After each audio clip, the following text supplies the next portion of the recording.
Hi, everybody. Thank you very much. So I want to kind of set the stage a little bit about where this is going. I'm then going to provide you some frameworks to think about and take home with you so you can start explaining it to your friends and your colleagues and your developers as you start and mapping this out for yourself as you start navigating this personal information economy and how it's evolving. One of the challenges we have right now is where the world is going. Our inertia is taking us in somewhat of a nasty place. Essentially, we are hitting at the intersection between Handmaid's Tale, Soylent Green, Brave New World, and Blade Runner.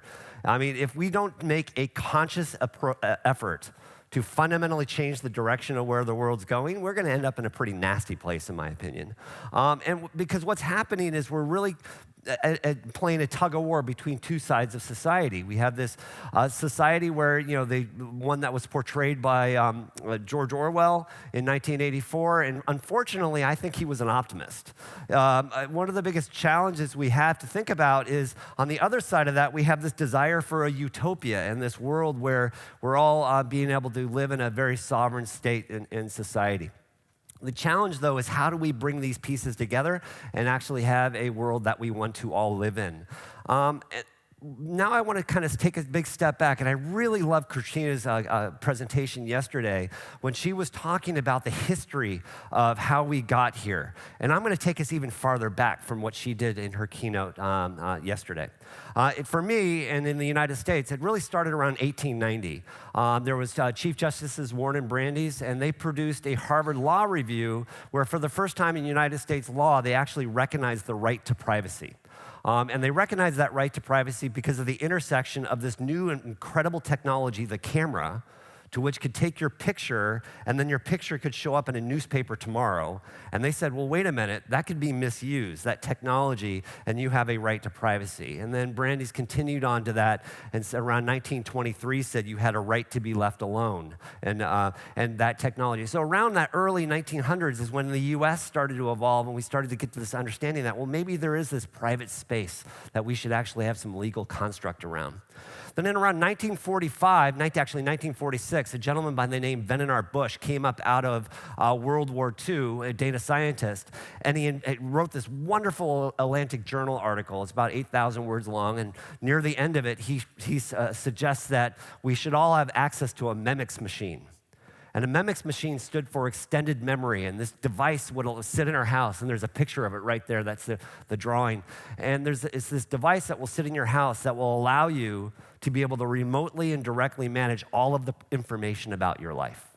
So this idea of us being able to have control over our data is not new. It's been around for quite some time. And then in 1973, in fact, there was a gentleman named by Alan Ware, who was developing the basis for the 1974 Privacy Protection Act in the United States. And he said, look, everyone deserves an ombudsman to represent them to industry, but unfortunately, we don't have the technology to do that, so we're just going to remove that. So these ideas that people should have some control or some agency or representation for the market has been around for a long time. Then in 1996, as we get into the wave 3 of the evolution of the personal information economy, you have people like Kenneth Loudon and Hagel and Rapor and others. Doc Searles is a name you'll hear quite often. But Kenneth Loudon proposed in 1996 in his place, Markets and Privacy paper, where he was suggesting that a national information exchange marketplace should evolve, and that people should have the ability to broker and economically manage their personal information in the market. And so that's when the academic lore started coming into play. And then around 2011, you have the World Economic Forum come out with its reports and the work that Kalia Hamlin and the team had done around this ability for recognizing that personal information is an economic asset. And the timing's really starting to pick up, so that I think now we're going to enter a new stage of evolution, the 5th wave of the personal information economy, where I think the waters are really going to converge. And the analogy that I want to suggest to you is this. Down in the Amazon, there's a phenomena called the meeting of the waters. It's where you have two rivers converging. You have the Amazon River and the Rio Negro coming together. And because those rivers have different speeds, temperatures, and densities, they don't actually merge. And it takes nearly 4 miles for them to come back together. So they coexist in the same riverbed of engagement, but because it takes time for those pieces to come together, it takes nearly 4 miles. The same thing's happening with us. We have a digital self and a physical self that have now come together in the same flow of consumer life and engagement, and it's going to take time for those pieces to merge back together. So that's why I'm suggesting, as we look in this industry and you talk to people, they're going to say, oh my God, that is such a revolutionary idea, people having control of self. And you can say, no, this has been happening for well over 120, 130 years. And the reason why it's now is because of the convergence of all of these pieces, and the rivers are finally coming together, and then we'll give it a bit more time for them to emerge. So how do we pull these pieces together? And now I want to kind of conclude my talk with some frameworks that you can walk away with. The first framework I want to suggest is that we need to understand the intersection between people, public, and private. And that intersection, in what I call in the middle, is the identity nexus. And the identity nexus is this concept where if we can do it at a macro level, the benefits and risks that are obtained by each of the primary constituencies within society need to be equal. Once we find that equilibrium point, we achieve the identity nexus, and we can, in fact, have that balance between the dystopia that we all fear and the utopia that we aspire to. Let's take kind of a more Buddhist approach, and let's find that middle ground. And I believe that middle ground is the identity nexus. We need to then build around that, and as was proposed before, implement what I'm calling the polymath approach. Most of us have one tendency or one alignment towards where we're most comfortable. But for us to really bring this society together, I think we need to start looking at this problem through 5 unique lenses: a technical lens, an economic lens, a legal lens, a cultural lens, and then finally the intersection of all 4 of those, a political lens. And we'll talk about this later, but most of the time people will gravitate to one or more of those personally. But if you truly want to be a leader in this industry, you have to consciously train yourself to look through all 5 of the lenses, but become an expert in at least 2 of them. We also need to understand that we live in a world of ands, not a world of ors. We'll often talk about like our sovereignty legislation, GDPR, the California Consumer Privacy Protection Act, or we'll talk about our sectoral open data / discovery type of legislation that happens in the United States. Katrina talked about that earlier before. She called the US the commerce model, and she called the EU model the citizen model. But then we also need to think there's another model. She called it yesterday the state model. I'm calling it the social engineering model. And when I talk to people about these different models of regulation, what they'll often say is, well, it's this or it's that. And the fact of the matter, it's a world of ands. Even in the United States, all 3 of these models are all coexisting. We have a standardized sectoral open data model for regulatory activities, but we also have the California Consumer Privacy Protection Act now starting on January 1st, 2020. So we actually have a sovereign model coming into the US. And then we have things like credit scoring, which is a social engineering model that manipulates people to become consumers in this society. So we live in a world of ors, and we need to balance these approaches. The other thing we need to do is think about a trust framework. And I believe, especially when you're working with large multi-conglomerate Fortune 500 companies, senior executives of those companies need it boiled down into 3 primary elements. And so when I talk to my clients, I say, look, what you need to think about when you're managing a business is ask if your products or services align to these 3 elements.